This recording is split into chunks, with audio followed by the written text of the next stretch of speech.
Step back in time as we delve into a fascinating story about the Jewish communities of Cologne and Mayence around the period of the First Crusade. We will learn of an uproar caused by an extension to a shul that was adorned with imagery of lions and snakes. We will examine the halachic discussion that the Rabbanim had during that period, whether this violated the command against graven images.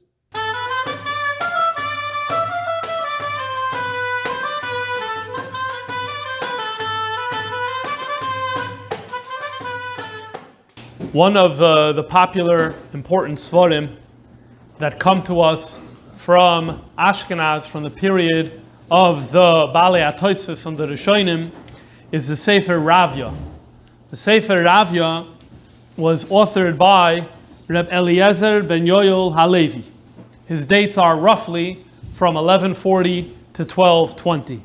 And in this Sefer Ravya, in Hilchas Avodah Zarah, he writes the following passage, and where he mentions an interesting story that happened with his great-grandfather. So let's have a read inside. And I found, Ani Avi Ha'ezri, and he refers to himself and to his Sefer as Avi Ha'ezri. And that's because if you look at the name Avi Ha'ezri, you'll see that Avi stands for Eliezer ben Yoel, and Ha'ezri is the same root as the word Eliezer, God's help. And so he referred to his Sefer Ravya as Avi Ha'ezri. So he's saying that here he found a tshuva of Skenai, of his ancestor, of his great-grandfather, and here he gives the lineage. It's Avi Aim Imi, my mother's mother's father. Who's his mother's mother's father? Rabbeinu Eliakim ben Reb Yosef. So Rabbeinu Eliakim ben Reb Yosef is his great-grandfather. So his estimated dates are 1070 to 1150. The reason that's somewhat of importance, as we'll soon see, is because it was a very big event that happened in Ashkenaz in 1096, was the event of the Crusaders, which is relevant to the time of year that we're in now. We'll talk more about that soon. So he lived through that period because, again, roughly speaking, his dates are 1070 to 1150. And this Rabbeinu Eliakim was a Rosh Yeshiva, a Rav, in a prominent, important city in Germany that had an important yishuv, a Yiddish kehila, and it's known as Mayence. In Hebrew, they called it Magensa. Sheheshiv, and he responded, V'hinei tshuvasa, and here I'm going to give you the story. Here is his tshuva, here is the responsum that he wrote. Al habinyan, quote, so it's regarding the binyan shabanu lisham, that they built over there, bebeis hakneses, Cologne, in the shul in Cologne. Bekaisel Tzafaini, in the northern wall. There was a construction project in the city of Cologne. There was a Jewish kehila in Cologne. And in the shul, they built in the northern section a new part of the shul. And that's what he's referring to over here. V'tzaru b'chaloinois, and in the windows, or in the area of the windows, they made tzurois aroyois unachashim, imagery of lions and of snakes. Now, the plain reading here sounds like it's stained glass windows, because the lashon is v'tzaru b'chaloinois. They made in the windows, and it's true. Right around this time is when stained glass windows are becoming really popular, and it could be that the reference here is to stained glass windows that had imagery of lions and snakes. However, later on in the tshuva, he uses the language tsurois min hakoisel. When he says to take, you'll see he's not happy about it, and he's going to recommend that they be taken off. He says, remove these tsurois min hakoisel from the wall. There it sounds like it's not so much stained glass windows. There it sounds like it's some little statuettes that were appended to the wall that had this. Either way, whichever one it is, also most of the Mekoides that he's going to talk about make it sound like that it's not that it's 3D, that it's something that's 3D. That's what's going to look like. So we're going to go with that mahalach. Vitmaha, he writes as follows. Vitmahati harbe ama asukein. I'm very bewildered why they did this. Ubou l'shanois minog hakduma. They're changing the established minig. Mashaloi nagu arishayim b'chol makan galusam. The earlier ones, he's writing. He himself is one of He's one of the great rishonim. But he's saying the ones before us, they never had this custom of of doing such imagery b'chol makan and gelusam, anywhere. V'aloi galuhu eitzel Rabboisai, and it's very well known to, I think he means here to you. He's calling the people who he's writing to Rabboisai. Sheminig rishonim Torah shleimahi. The minig of the earlier generations is considered a complete Torah. In other words, it has the din of Torah, and we can't just treat it lightly. It's interesting because we're very familiar with the phrase minig Yisrael Torah. Where does that phrase come from, the actual phrase? So usually you'll see that when people use that phrase, they refer you to a Tosfos. The Tosfos and Menachos. The Tosfos and Menachos is later than this passage here. The Tosfos is authored in a generation or two after this. Here we see this phrase was already a phrase earlier. Minig rishonim Torah shleimhi. Obviously it's rooted in the Gemara. It's not a new concept. The Gemara already says that even if something isn't a din, but if there's a certain chumrah that a kehila takes, al titash Torah simecha, and this can't be thrown away. There's a very famous passage in Gemara Psachim about that. So the idea goes back all the way to the Gemara, but the phraseology saying minig is Torah, we see over here in this passage, and this is his opening phrase that he tells the Yiddish Kehillah in Cologne. You're making these imagery on the northern wall. The main problem, the first thing that I have to say, is that this goes against the established custom. In other words, we could take him for his word that in any area of Galus that he was aware of, there was no such a thing. There was no imagery in shuls. It didn't exist. Okay. So now, when you read this type of story, we always want to know, so what is the circumstance in Cologne that led them to do construction in their shul? Or another question to ask is, who are the people over there who are responsible for this type of thing? This is a very difficult question to try to answer, but we may be able to make a few possible suggestions. I alluded to earlier the fact that in 1096 was the story of the Crusaders. B'kitzer Nimrod, what happened was, the Pope made a hachraza that he's asking for Christians of Europe to go march toward Eretz Yisrael and to take back the land which was at that time being governed by Muslims. And Kachava, they did it, and they were eventually successful, and they conquered Yerushalayim, and they created there the Crusader kingdom. But on the way, as one of the accounts of what happened is written by a Yid who lived the next day, in the 1100s. His name was Shlomo ben Reb Shimshon, and we're going to read from him soon. And he wrote an account of what happened. So he writes a very famous line that's quoted again and again when people write the history of the Crusaders. And that is, that as they're marching through Europe toward Eretz Yisrael, they said, why are we going all the way to the Holy Land to kill the infidels? We have infidels right here, the Jews. And so they started attacking Yiddish Kehillas. On Tisha B'Av, we say a piyut that's called Miyitein Roshi Mayim. This piyut in the Kinus, on Tisha B'Av Day. This piyut describes the Crusader attack on 3 Jewish kehillas. These kehillas are known as kehillas Shum, 3 cities. Shum is, the Shin is for Spire, Shapira. The Vav is for Varmaiza, worms. And the Mem is for Mayence. And it goes from south to north, meaning Spire was the most south, Varmaiza was a little north, and Mayence was more north. North of those 3 cities, further north, is Cologne. So Mayence, where Rebel Yochim is the Rav writing this letter to Cologne, of these 3 cities, he's the one who's closest, and he's sending his letter of protest that they're not allowed to do this. In this piyut of Miyit and Roshi Mayim, the mechaber of the piyut only writes about what happened in these 3 cities: Spire, Worms, and Mayence. He doesn't write about anything that happened in Cologne and in other places, though things happen in other places. Why? Because these were the 3 kehillas that had a lot of rabbanim, and they had yeshivas, and they had talmidim. So this was considered like the crown jewel of Ashkenaz, and he was focused more on the loss that happened in those particular cities. But I mentioned before, Reb Shlomo ben Reb Shimshon, he wrote a more full account, and this was printed in a sefer that's called Gzeiras Ashkenaz v'Tzarfas that came out in the 1940s, and we're going to now read from his account over there what he says. Before we read, the piyut that we read on Tisha B'Av, it gives the dates of everything that happened, and it's Iyar Sivan. Iyar and Sivan is the dates that these 3 cities were attacked. In fact, the city of Worms was attacked on Chof Gimel Iyar, so mamish the tkufa of the year that we're in. So now let's read from Reb Shlomo ben Reb Shimshon what he says about Cologne. Vayehi b'chamisha b'sivan b'erev Shavuos, so it was Hey Sivan on Erev Shavuos, ba Shmuel lemedinas Cologne, Ir Noah, a beautiful city, Shama Nesvu Eidara Esayf. Many people, refugees, were there. So it sounds like Jews had run from the lower Rhineland to the higher, to the more northern city of Cologne, and they were hanging out over there in refuge. And he says that Cologne deserved this schus to be able to help these Yidden. Why? Because because what was Cologne? Cologne, I mentioned before, didn't have the yeshivas. They didn't have the rabbanim. But what did they have? It was a chashva city. And the Gvirim lived there, and they would support all of the Yidden in the whole area. So he's writing over here that it was well deserved that they were helping the Yidden who were running away from the Crusades, because this was their Seder Advarim, what they would do all the time. However, what happened was that eventually the Crusaders reached there. And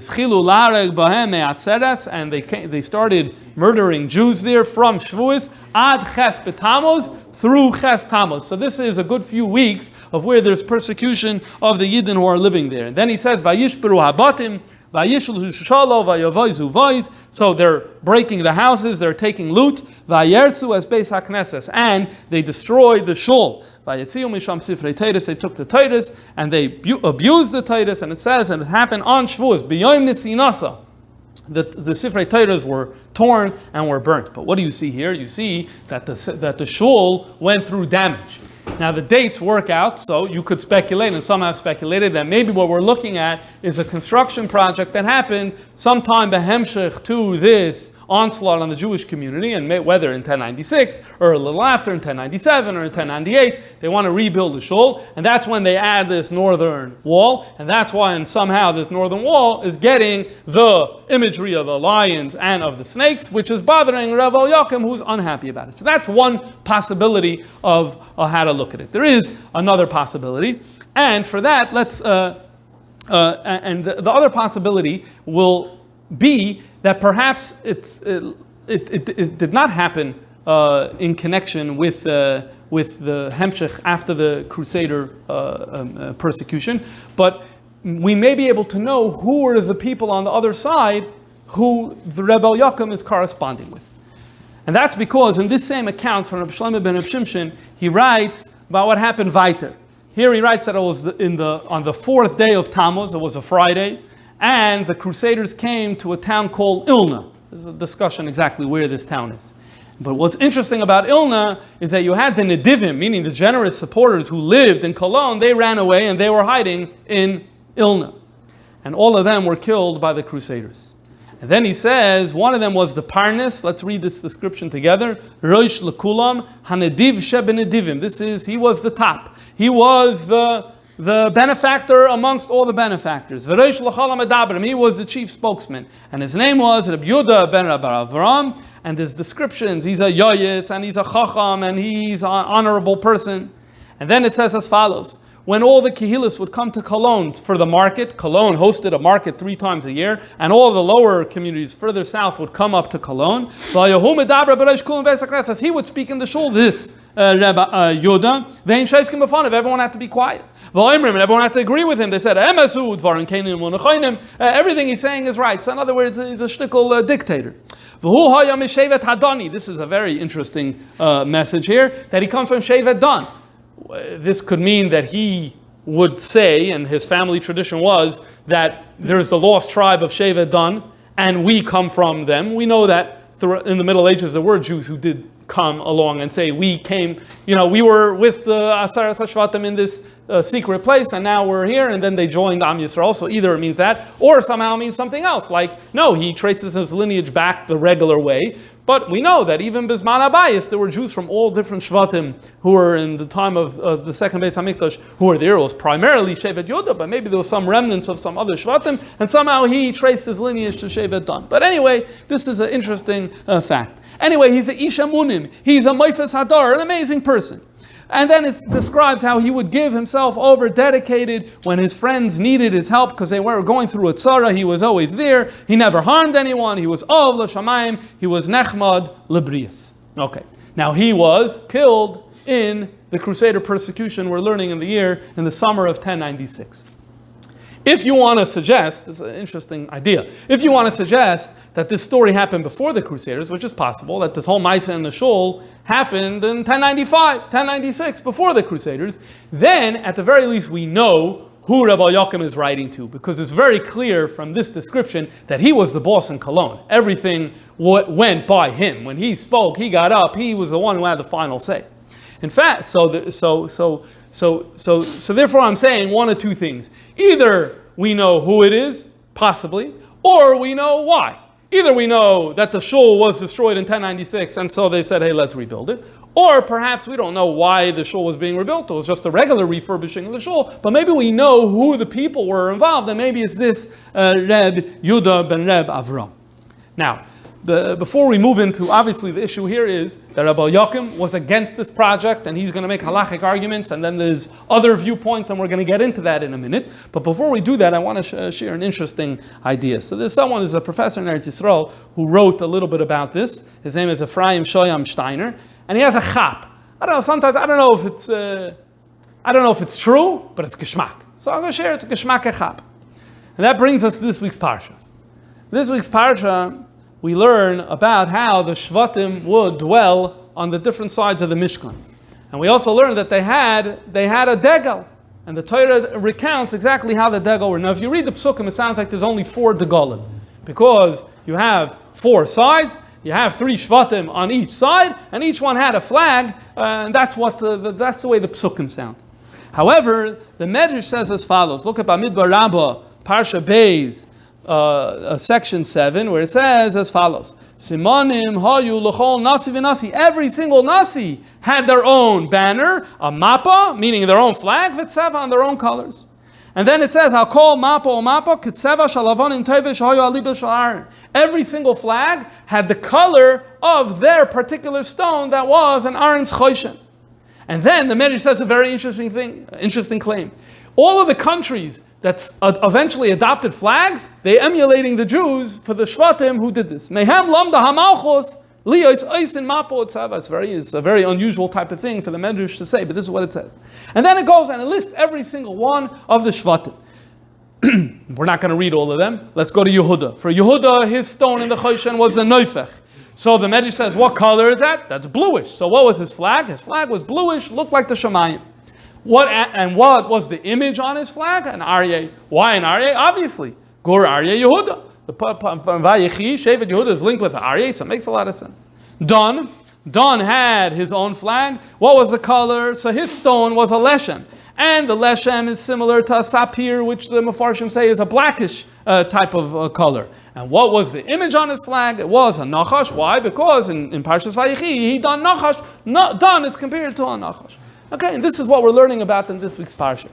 So Professor Shoyam Steiner had an interesting idea.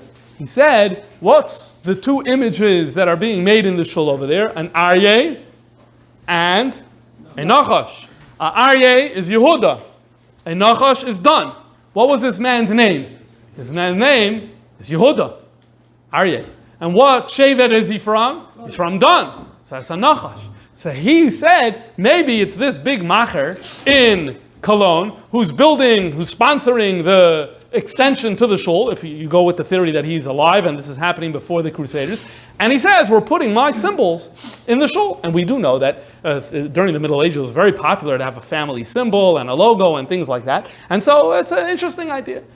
Impossible to prove, but it's an intriguing theory. If you want to speculate further, you could say that maybe the Crusaders destroyed the shul.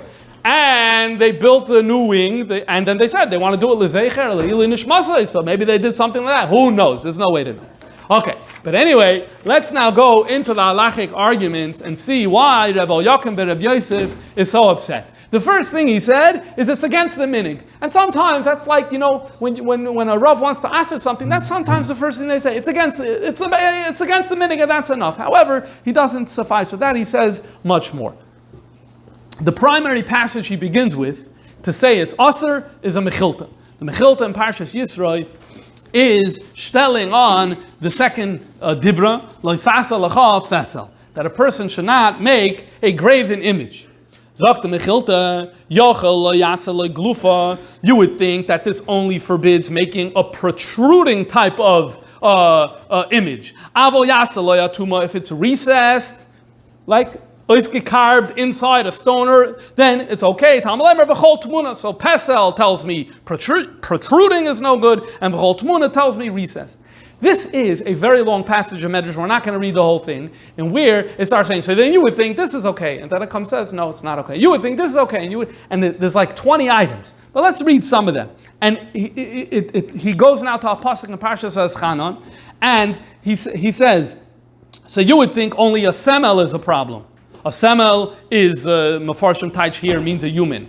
But maybe behema chayav ha'oif is okay. Talmud Loimar in Parshas Eschanon it says, no, tavnis kol behema asher ba'aretz, tavnis kol tzipor kanaf, then animals and birds are also problems. So you would say, okay, that's a problem, but fish and grasshoppers and creepy crawly things are okay, so we have a pasuk to negate that. You would think, okay, maybe that's a problem, but the sun and the moon and the stars and the planets, that's okay, so we have another pasuk that negates that. So you would say, okay, I can't do that, but at least I could do malachim, and I could do different types of malachim. Malachim have different names. No, we have go back to the second commandment. It says, and the hemshech of the words are asher b'shamayim, anything in the sky, and so therefore malachim and all of this is not allowed. You have a long mechilta over here. It basically goes item by item by item, and it says you're not allowed to make this. Now, when you're reading it, you may say what it means is. And what's the continuation?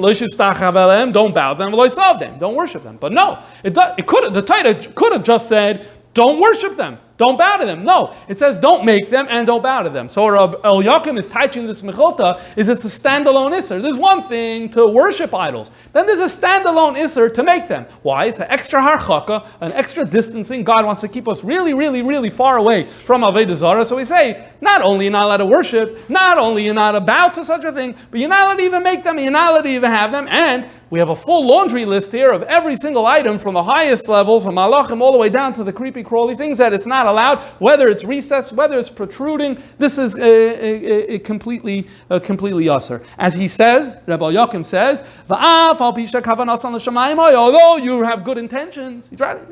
You have good intentions. Why is it good intention? You want to make a nice shul, and there's an inyan to build a nice shul. So he says, no. The second dibra tells us we're not allowed to do it. And we learned in a brisa, meaning tanaic material that's not in the Mishnah is called brisa, which includes the mechilta, and he quotes the whole mechilta. And then he sums up, so we derive from here, this is not allowed. Then he brings another passage from mechilta. And he says, what if you're wondering and you're saying, 1 second, in the Beis HaMikdash, in the Mishkan, you had the kruvim, and those were images that had a specific look and a feel with the wings and the faces. So if you're going to say, you had over the kruvim, also in the paroiches you had some imagery as well. So your argument is going to be if it was permitted there, it's permitted also lebate knesiyas. So he says, no, clearly you're not allowed to do that. Why? Because we have a pasuk that says as follows, Alekei chesef, Alekei zav, lo yisasu lachem. This is the end of Parshas Yisroi, Alekei chesef, Alekei zav, don't make gods of gold and silver. And the Mechilta teaches as follows. What does it mean? What's the pasuk being shoylo? It's not a regular Avodah Zarah Isser. Regular Avodah Zarah Isser we've accomplished many times in the Torah. That's not the end of Parshas Yisroi when it says Alekei chesef, Alekei zav, lo yisasu lachem. That's not what it means. So what does it mean? Zakta Mechilta, he quotes it. Shaloi Saimar, don't say, ho yovinit nerushus lasis bebeis hamikdash, because in the Beis Hamikdash it's mutter to make these kruvim. Harayani yosef bevate knesiyas bevate midrashas. I'm going to make it in my shul. I'm going to make it in my base medrash. Talmud loymar eloisas lechem. You're not allowed to. And then he says further, the Mechilta says that even in the Beis Hamikdash, if they would have been moisif, if they would have added instead of 2, 3, 4 kruvim, that also would have been prohibited. In other words, the kruvim is an exception to the rule. Only this, and only in the Beis HaMikdash, and outside is not. And so when you read the Mechilta, it basically, if you read it objectively, you walk away saying, all these images are not going to be allowed. Doesn't matter where. A home, a shul, doesn't matter. No place, never, shouldn't be allowed. And this is the primary source that Rabbi Yakim brings. It's interesting, because usually when Rabbanim write shuvas, and they're going to say something is permitted or asur, they're going to turn to the Gemara. Because that's B'derech Klal. The Talmud Bavli is the most authoritative place where you're going to get halacha from. He doesn't do that. The first place he goes to after invoking minig is he goes to the Mechilta. You'll soon see why. Okay. However, although we have no voice in Cologne of a Rav saying he disagrees, and we don't know if there were, we do know that there were Rabbanim who disagreed, at least in the next door, at least in the next generation. But I assume you could say that maybe even in that generation there was already some disagreement, but at the very least in the next. Where is that? So it's the same Sefer Ravya, Rabbi Elazar ben Yoel Halevi, who's quoting to us he's the primary source where we have this whole tshuva from Rabbi Yakim. His great-grandfather, he also brings alongside his great-grandfather, he also brings another Maisa. And this other Maisa deals with another one of the Balei HaTosafos, another one of these very famous Rishonim, whose name is Rabbeinu Ephraim. He's a little later, he's living in the 1100s. His rough dates are 1110 to 1175. And let's look at the case that he dealt with. They have these cloths that they place on the bima to honor the Torah. It's a little vague exactly what the function of this me'il was, but we get the point. Additionally, or something else, it's a me'il, it's a cloth that is placed ala katedrois. Katedrois is a Greek word that Chazal used for a cheer, an honorable cheer. In fact, it's related to the word cathedral, because the cathedral has a chashva seat for someone who's deemed to be a chashva person. So, but this is the word katedrois. So they had, what was the katedrois? L'chaver amila, a bris. You have a chashva cheer, right? Kisei shalaliyo, he doesn't refer to it that way here. But he's referring to a chashva chair that they would obviously perform the bris on this chashva chair, and they would place these cloths on it. The bris happens in shul, so the cloths are lying there for a day or two. It takes a day to set up, a day to clean up, not always, okay, good. And on these cloths, we have birds, we have fish, we have horses, and we have lions. The shaila that was being asked to the Ephraim is in mutter im lav, is this allowed? This is the question that's being asked over here. And as you're going to see, he was going to be matter. And you're going to see from his heter that he wasn't on the same page with Rabbi Yakim, who lived in the prior generation. Before we see what is his source to be matter, I should just point out, so what do we have right now? We have one tshuva about some sort of imagery on the wall. We have another type of tshuva about some sort of imagery in cloths. And what's interesting is, you have to wait the next door to the generation of Maram and Rottenburg, who's in the late 1200s, and that's when you have the first halachic discussion about imagery in books, which is something that we spoke about previous years, especially before Shavuos and before other Yomim Tovim. That's the first place where you see a discussion of, in a machzer, is it mutter to have images or not? So it's an interesting I think you could say from this that in the earlier period there wasn't any imagery in the books. And the MS is that the machzorim that have come down to us today from medieval Ashkenaz that have art in them, they take a date to the 1200s. That's where they take from. So it actually is interesting to witness the mahalach of these types of things. Okay, but here we're before books. Here we're dealing with the cloths. Rabbeinu Ephraim is matir. Why? He quotes a Gemara and Avodah Zarah. Zok the Gemara and Avodah Zarah, Amid Beis, Mankit Rav Sheishes. Very interesting line here. Mankit Rav Sheishes, Chumrei Masnyasa Vitani. Rav Sheishes would normally, at his minig, he would take Chumrei Masnyasa, the hardest mishnahs and the hardest brises, the ones that were most complex, the one that people's head would spin when they would learn it. Rav Sheishes would say, you know what, that's a challenge. I'm taking on that challenge. We're going to learn that mishnah. We're going to discuss and figure out what it means. Okay, so now you already know that the brisa that we're going to be reading right now, although it may sound simple, you're going to see it's actually quite a complicated discussion, and it leads in Gemara Avodah Zarah to 2-3 blot of back and forth, and it's really difficult to halt cup. But don't worry, we're not going to get involved in the whole thing. We're going to keep it rather simple. On a very basic level, you could say the reason it's so difficult is because it contradicts the Mechilta. And in fact, the Gemara quotes the Mechilta and tries to pair this brisa with the Mechilta. And much of the discussion back and forth is revolving around whether it could do that. That's why it's such a complicated issue. What does the brisa say? Kol hamazolos mutarin chutz mimazol chama ulavana. I'm going to tell you the way Rabbeinu Ephraim is reading this brisa. all of the planets. If you want to make an image of Mercury, of Jupiter, any one of the planets, go ahead, be my guest, make those images. Except for the sun and the moon, those two planets you can't make. What's the difference? Why all the planets is okay and the sun and moon not? You'll see in a second. Then the Braisa continues. V'chol apartzufin mutarin, and all faces of living creatures that have normal faces are also permitted. You want to make a cow? No problem. You want to make a lion? No problem. No problem. Chutz mipartzuf adam. A human, that you can't do. But all other faces are okay. V'chol atzurais, and now we're going like lower to like the creepy things, the things on the floor. All of those things are also mutarais. Chutz mitzuras deirokoin, except for a dragon, which for the Rashi actually says it's like a snake. For our purposes, we'll just say it is a snake, a dragon, a snake, or some combination thereof. All other things is okay. So if you want to make a statue or some little image of anything else that's on the floor, no problem. So you obviously see this contradicts the Mechilta, the way we read the Mechilta. Mechilta said, asar, everything's asar. Here we see that it's nishtasai pashut. Here we see most things are mutter. There's a very few things that are asar. Anyway, Rabbeinu Ephraim points to this, and so therefore says, what's the problem? You want to make tzuris oifais, dogim, susim, ari? None of those four things that came up in the question are part of the Isser. Okay, but Rabbeinu Ephraim has to explain, what's the logic of this Braisa? So he explains it very simple. What does he say? It's very simple. It goes like this. Is it normal for the nations to worship these items? That's the simple test. That's what's going on in the Braisa. And so therefore he says as follows.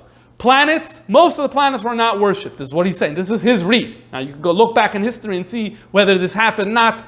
The main thing is this is his understanding. The Chama, that's very famous. Societies that worship the sun, societies that worship the moon.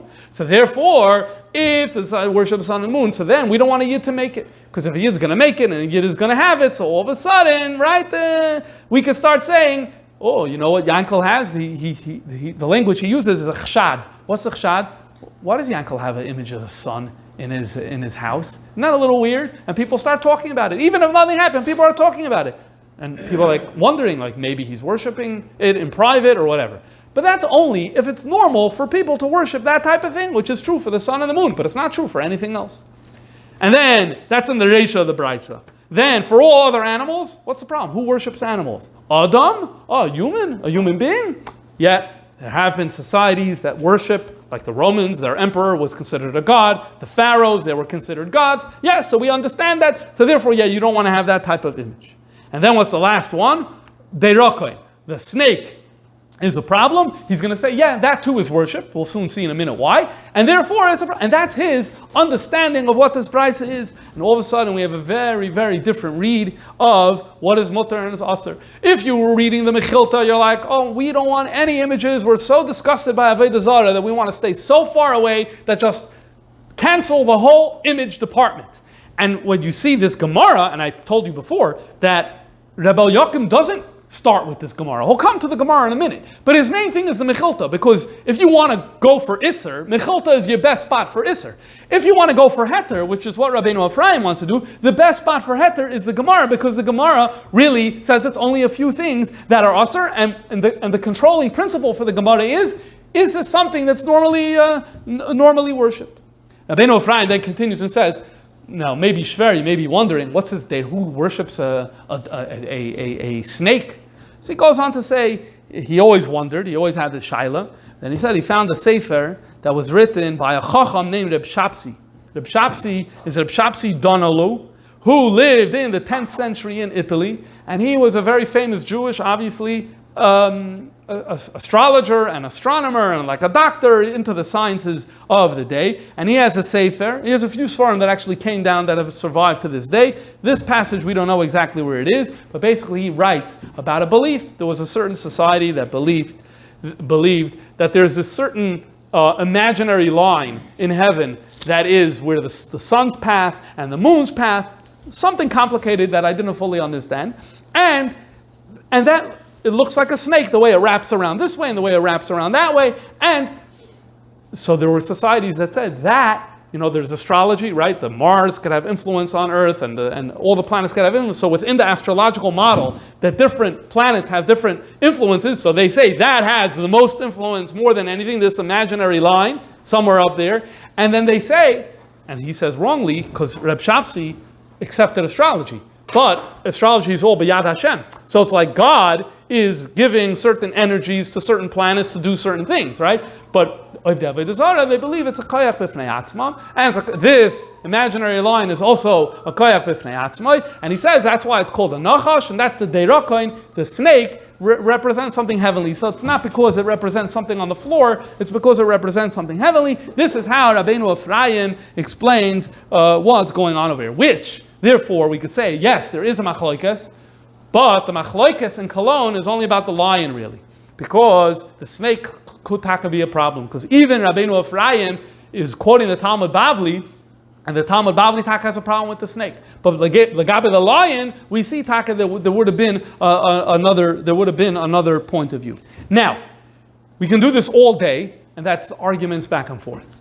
But we're not going to do this all day. We're going to do one little taste of the arguments back and forth. In other words, how does Rabbeinu Ephraim deal? Rabbeinu Ephraim is the one who says images are okay. How does he deal with the Mechilta? And the other way is Rebbe Yochim. Rebbe Yochim says images are not okay. So how does he deal with the Talmud Bavli? So let's just do one round of this.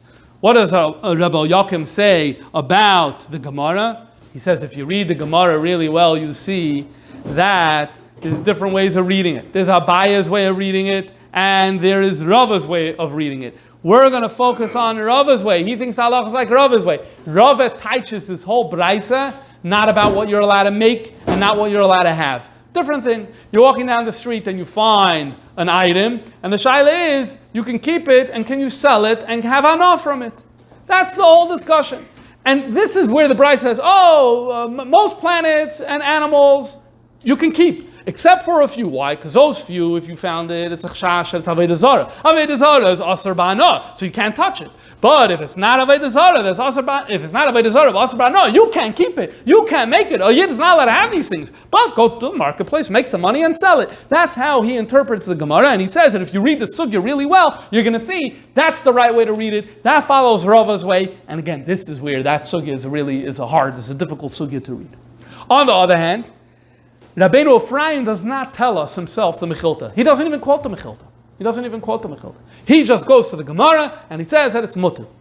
However, the Beis Yosef has a long piece on this in his commentary to the Torah, and he brings both sides, and he sides very strongly with Rabbeinu Ephraim, lahatir, to be mekel. And he says the Mechilta didn't mean that you can't make or have any of it. What it means is, if a guy hires you to make it, for Avodah Zarah, you're not allowed to. It's a little bit of a doichik, because you really need a Mechilta to say, you would think this, you would think this, you would think this, and to negate each and every single one of them if your mamish making l'shem Avodah Zarah. But that's how the Beis Yosef tells us Rabbeinu Ephraim would understand the Mechilta. It's if you're making l'shem Avodah Zarah, or at the very least, if it's common for these items. If you're living in a society where it's common for all these items to be used for Avodah Zarah, so then, yeah, that makes sense, right? But if it's Stamazoi, he says, no, he disagrees, and that's how Rabbeinu Ephraim would deal with the Gemara.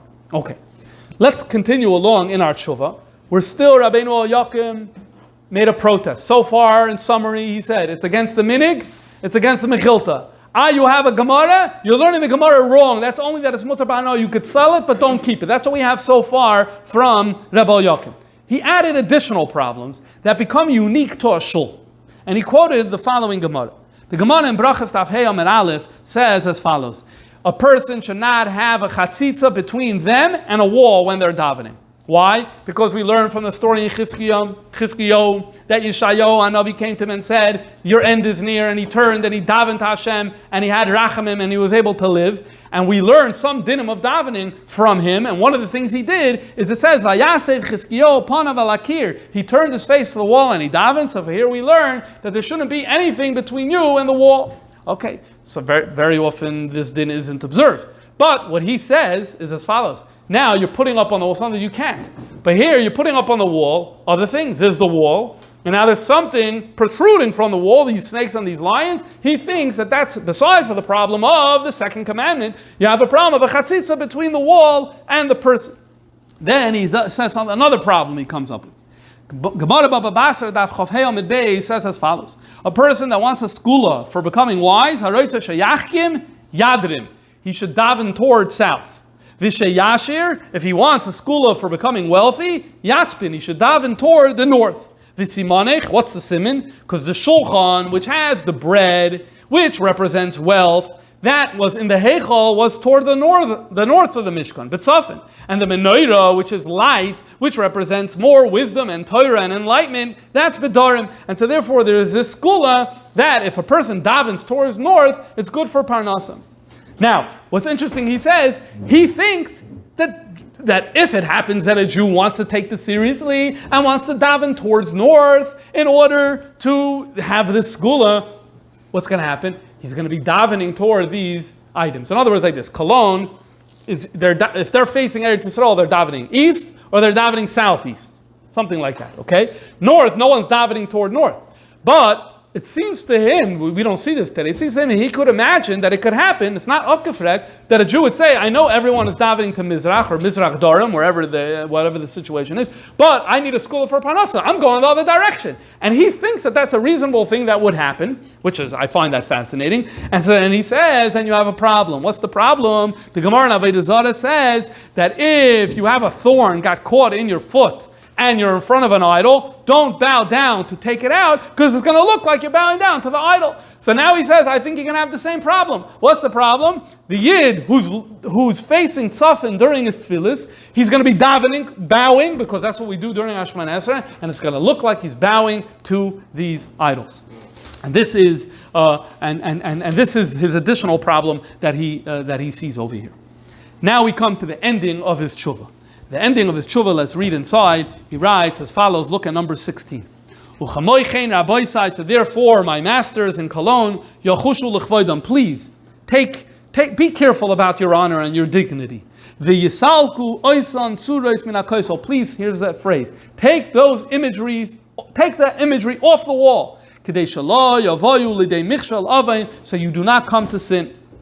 Then he goes on and adds as follows: You shall learn from Chizkiah, where he did an interesting thing.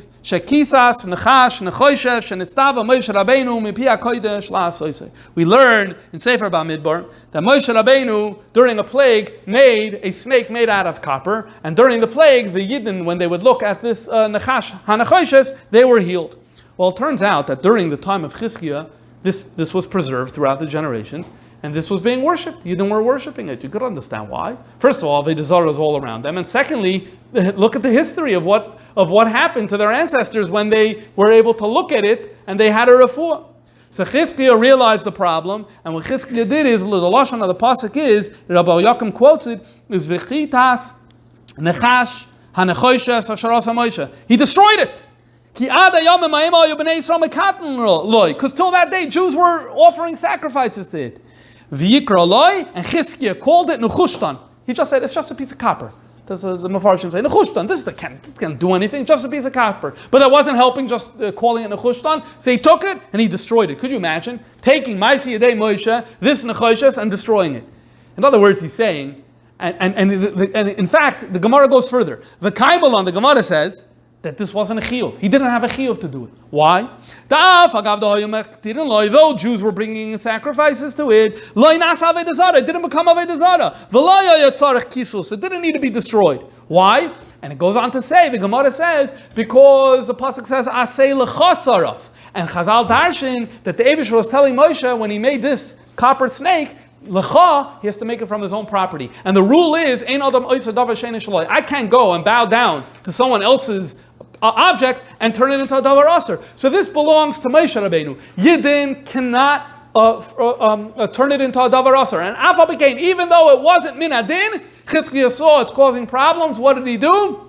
He got rid of it. So what's his ending message? If you think about it, his ending message is very similar to his opening message. What did he open with? He said, Minig, Hepecha Minig. That really should be enough. Minig Aviseinu Tairehi. Then he said, okay, let's talk about halachic arguments. I'll bring you the Mechilta. I'll deal with the Gemara and Avodah Zarah and show you why it's not a problem to what I'm saying. We'll talk about the problem of Chatzitza. We'll talk about the problem of it looks like you're bound. And now what does he do? He says, and even if Min Hadin, it's not obligatory, but look at Chizkiah. He was a king, and he took something as holy as Moshe Rabbeinu's thing, and he destroyed it, and I'm asking that that's what you should do. Kivan de Chaza Chizkiah Melech Yehuda, de Kato Yisrael Abasrei, when Chizkiah saw that the Jews were making this error, Amad v'kitzai kadei shelo yikashlu boy, so that he gathered the courage, and this is what he did, he destroyed it. Hachanami lo shna, so too no different in our place, signed by Eliakim ben Reb Yosef. Okay. Now, interesting, this debate, this issue that happened is a very long, there are many chapters to this story. And that's because this happens either the 1090s, the 1110, somewhere like in that kufa, you end up having this disagreement in Cologne. And just like I showed you, Rabbeinu Ephraim was dealing with it in the next generation about in the curtains, and I told you about the Maram Rottenburg dealing with the question of in the Machzorim. This question never went away. And you can basically find in every generation almost, B'chol der v'der, Rabbanim dealing with this type of question. In shul and out shul, 3D and 2D, and colored and not colored, and profile and front, and it always comes back to this. This is the Yesod. This is the Yesod because this is the first. This is the first battle, and a battle that has continued. And by the way, there's still difference of opinions, even amongst some poskim, ad hayoim, on this issue. Now, what's interesting is that this came up in an interesting way by one of the sikhs of the Rebbe. So let's talk about how this came up in one of the sikhs. Chav Chesh and Tavshim Mem Daled, the Rebbe delivered a famous sikha in where he asked and suggested and pleaded that we shouldn't be inundated with imagery of treifa animals. Let's read a small quote from the sikha. It's printed in the Likutei Sichos Chelek Chav Hey, I believe. In the Isofis, and it says as follows: Is a davar nachim beYoser, as mezal nutzen nar tziyurim utmunes from behemoths v'chayes toiris, use images of kosher animals. Oifes v'dagim toirim. Id ubefrata Yiddish kind, a Jew, and especially a Jewish child, dar zayin eingewohnt nar b'dvarim toirim, we should be used to and habituated to have only dvarim toirim. And there's a lengthy sikha, and the Rebbe brings the sources, earlier sources that talk about this value of being surrounded by Dvarim Tohirim. After the Farbrengen, someone wrote a note into the Rebbe and said that he goes to many shuls and he sees that many shuls have lions. Where? So sometimes you'll see it on the decal of the Sefer Torah, holding up a luchas. Sometimes you'll see it on the Pareches of the Aron Kodesh. Sometimes you'll actually see a 3D image on top of the Aron Kodesh where there's a luchas with two lions that are holding the luchas. Lions are not kosher. So what is the Rebbe saying about that? This is the question that someone wrote into the Rebbe. Now, as a result of that question, the Rebbe wrote him an answer. And they prepared the Sikha for Haggah, and they were aware of this answer, so they prepared that answer as a footnote to go into the Sikha. And indeed, the first Sikha is all based on that original answer that the Rebbe wrote to this individual. So let's read the footnote, and let's see what the Rebbe wrote. We find that many shuls, Tziyurei Pnei Aryeh, Pnei Nesher, and an eagle, Al Paroiches to Aron Kodesh, you'll see this on the Paroiches, you'll see it on the Me'il, the decal of the Sefer Torah, and you'll see it on the Keser of the Sefer Torah, on the crown. So how does this work with the fact that we shouldn't have these non-kosher animals? So the Rebbe answers as follows: there's a purpose here to remind the person al dvar hechrech hatfila v'avodas Hashem, v'avodas Adam Hashem, about davening and serving God in the oifen of Gibber Kari, in the way of being strong like a lion. And indeed, this is quoted in the beginning of the Torah, and the beginning of the Shulchan Aruch, and the Alter Rebbe's Shulchan Aruch as well, right in the beginning, based on the Mishnah and Avos that tells us to learn from a lion, Yisgaber Kari, about learning about the strength of the lion. And so therefore, what's the Rebbe basically saying here? If you have a narrowly tailored purpose for something you're trying to achieve, then b'chavod gadol use your non-kosher animal if it has that type of purpose. Or b'frat if it's a minig that's been ledoidus. So then that's justifiable. We're talking about something else, like stationaries and pamphlets and books. Good. Then the Rebbe said another explanation. Perhaps there's another reason we have these lions in shul. That it's reminiscent of the Merkava. And that is his description from the Nevi'im of Lamaila, of the Malachim. And it speaks about the Kisei HaKavod, we read the Haftarah on Shavuos about this, and one of the things it speaks about there is that there's animals, or animals supporting this throne. Obviously it's metaphoric, but at the end of the day, even the metaphor has meaning. And one of the animals there is a Pnei Aryeh and a Pnei Nesher. So maybe we want to inspire people, and you inspire people by giving them a dose of spirituality, and you're reminding them about the Merkava and about the Shechina, and this may be another purpose. This is the two biurim that the Rebbe said. Okay. Then, this footnote also included the answer to a similar parallel question. That brings us back to what we spoke about earlier, about the flags of this week's parasha and Parashat Bamidbar. When the flags from the Medrash, the Rebbe quotes from the Medrash, Mavur Sham, if you look in the Medrash, you'll see, Shakol Tzir Kosher and Tchunas HaShevet. Every image was connected to the characteristics, the unique characteristics of each Shevet. Umuchrach l'Shevet Zed, Dafket Tzir D'Chaim Asuim. And it had to be, because the Torah has it. The link of Aryeh to Yehuda and Nachash. And so this is really important stuff. And yes, there's a lot to learn on what is Aryeh and what is its connection to Yehuda and what is Nachash and what's connection to Dan. But the reality is it's there and it's important, and therefore it was on their flag. And so again, you have a narrowly tailored purpose, no problem, and that is why it's mutter. But for all, it's not a question of Isser and Heter, but that's why it's Beseder. And for other times, we should try to avoid it. This is how the footnote came out. Now, what happened was that the people working on the Sikha, they wrote in a whole question about this based on some of the material that we're learning.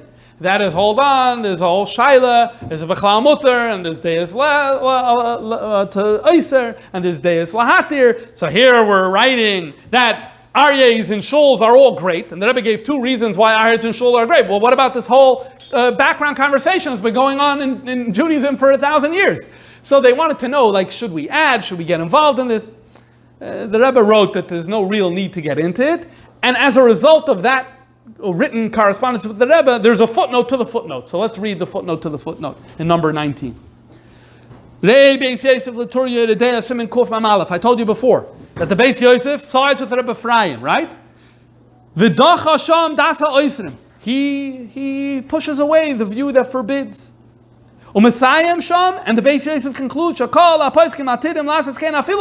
even it's all mutter, except for the narrow situation that we spoke about before. If you have an item that is commonly used as Avodah Zarah, then Ein Chanami, you're not allowed to, but anything else like that, right? As far as I know, we don't live in a society where people are worshipping lions, and so therefore, and the Rebbe also quotes a tshuva from the Efkas Roichel, and that is Beis Yosef's tshuvas, and there he was dealing with a paroiches shaila, there were birds on an Aron Kodesh, and the Beis Yosef said it's no problem, there were birds on a paroiches, and the Beis Yosef says he doesn't see a problem. So in other words, they asked, what about the other view or whatever? So basically the Rebbe is saying, look, the Beis Yosef, this is the side that, so to speak, history is on Rabbeinu Ephraim's side, which is more mekel, and so therefore that's fine. But then the Rebbe added an interesting piece. He wrote as follows: because there is, Saf Kol Saf, there is a machlokes, there is Rabbeinu Al Yakim that we saw before, therefore I brought the second explanation, Al Derech HaMarkava, only as a ulai, only as a possibility. The Rebbe went on to explain and write something I found fascinating. I had to read it a few times till I think I understand what the Rebbe is saying. Basically, the Rebbe is saying as follows: I provided two explanations for why you have lions in the shul. The first explanation I gave is because it reminds you that you need to roar like a lion when you're serving the Eibishter. So the Rebbe said, I did that, I'm saying bipshitas. Then I said, v'ulai the Merkava. And I only wrote it as a ulai. Why? There's a big difference between the two. One is, it's a nice thing. The Merkava, it's a nice thing, it's spiritual, it reminds you of spirituality. There's no directive there. There's no message for you. There's no call to action for you. Maybe it's inspiring, but it doesn't say, hey, you, this is what you need to do. However, the first explanation does exactly that. It says, you see this lion? You need to be like a lion. You need to daven like a lion. You need to learn like a lion. And so therefore, the Rebbe says, interesting word. I think everyone, even the Deya of Rebbe Yakim, who's machmir and doesn't allow anything, if it's for that type of reason, if you're putting a lion into shul to remind the person of Hayra B'Poil that's negeh for his life, I think even Rebbe Yakim is going to agree. The second reason, okay, it's a merkava, it's a nice thing. Okay, that's all that Rabbi Yochum said. Yeah, you guys are kavanas l'shem shamayim. You want to make a nice shul and everyone realizes you're coming to a prominent place. That's nice. That's not going to cut it. That's not good enough to make it uncontroversial for Rabbi Yochum. And so therefore the Rebbe says, so therefore, I only said that beer as a ulai. Because one view would actually say, out of the shul, no lions, I disagree. But I think that the view, even the view that asers, if it's a view, if the reason the lions are in the shul is the call to action of his gaber kari, that a person should be giber kari, b'chaved gadol, even Rabbi Yochum would be okay with it. It's a moededik chiddush and it's a moededik chap. It's also an interesting idea, but you see the emphasis on the cute Dvar Torah or the generally inspiring Dvar Torah versus the one that's a demand and a call to action and that says this is something that you need to do, and the way the Rebbe viewed these as two very different things, and so much so that even the Rabbi Yochum that we learned, zero tolerance, even he would bend for this type of thing, because that's how important Ma'aseh B'Poel is. Okay, so I should also point out one other thing, that in the original Maina, when the Rebbe wrote the response, the Rebbe actually wrote the Merkava answer first, and he wrote the Mizgaber Kari answer second. And then when they prepared the Hara, the Rebbe turned it around. And now we see why he turned it around. Because the main answer is the Mizgaber Kari, that comes first, and that's the main one, and that's not Ulai. The second one is Ulai, because again, Rabbi Yochum would be against the second one. Okay, now let's conclude the shir. So go like this. I mentioned before that La'erich Kol HaDoros, there were different opinions on this, coming down till our generation. And there's a lot of literature, again, and it goes into a lot of different nuances. What about this? What about that? This is what I mentioned before. So, I think it's fair to say that there's chilukei minhagim in this area. Some places won't have a lion in their shul, and some places would. So this relates, the fact of chilukei minhagim relates also to the flags that we spoke about before. In the Bamidbar Rabbah of this week's Parsha, there's an interesting medrash, and the Tzaddik HaKoyen in the Sefer Pri Tzaddik brings this medrash. The medrash says as follows, that when the Yidden were experiencing Matan Torah, they saw the Malachim. And they saw the Malachim were divided by groups, and each group had their own flag. This is what it describes. And the Yidden got jealous, it says. And they said, hey, we want to have flags. And so the Eibishter came in Parshat Bamidbar and said, okay, no problem, here you have your flags. So a lot of Mefarshim ask, what's this business? The Yidden saw flags and they got jealous of flags. What's going on over here? So he explains the significance of this. He says, what's a flag? The flag is distinction. It's distinction. Every malach is distinct. Yeah, b'chlolos they break down into groups. Really, every malach is distinct. That's why we have this teaching that a malach can't do two shlichusin, because this is my inyan. My inyan is refuah. I do refuah. Something else, that's someone else's shlichus. That's not my type of thing. What the Yidden saw in the Malachim's flags is that they saw you have a whole army that celebrates distinction. Each one doing their own thing, their own shlichus, and their own unique avodah. And that's what they said, that's what we want. We want to also have that. We want to have clarity on what each Shevet's particular mission is. Shevet Ruvain has one general Mahalach and Avodas Hashem. Shimon has his own Mahalach and Avodas Hashem. And the Mekubalim say that transfers over, though we don't have Shvatim today, but it transfers over to the different Kehillas. The different Kehillas is the same thing. It's like the different Shvatim, and each one has their own Avodas Hashem. And the Yidden were saying, hey, we want that. We want to have that type of distinction. So the flags that we spoke about earlier is also a way to think about the fact that there are chilukei minhagim, and the chilukei minhagim reflect the fact that there are differences amongst Yidden, and that those differences express themselves in multiple ways, in avodas Hashem and in minhagim, and in other ways as well. So I just want to conclude now on the theme of a lion, because what I think everyone could agree is on the idea of Yizgaber Kari itself. That's definitely a value that's in the Mishnah, and that's definitely something we can do. And in the shir that we saw tonight, I think we saw two very strong examples of Yizgaber Kari. First of all, let me remind you about Reb Sheshes. What did Reb Sheshes say? I don't care about the hard brises and mishnahs. I'm dafke going to them.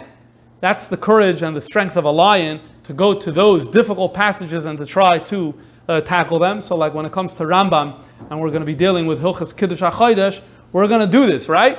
We're not going to run away from it. That's number one. Number two, is there's another Yizgaber Kari that we had in this shir, and that is the victims of the Crusaders. We say in Avarachman, which is a tefillah that we say about them, in Sharim Kalu, Ume'arayas Geveru, they were stronger than lions. The Kiddush Hashem that they went on. And we spoke before about the leader, Reb Yehuda ben Reb Avram from Shevet Dan. When you say Avarachman, we're including him.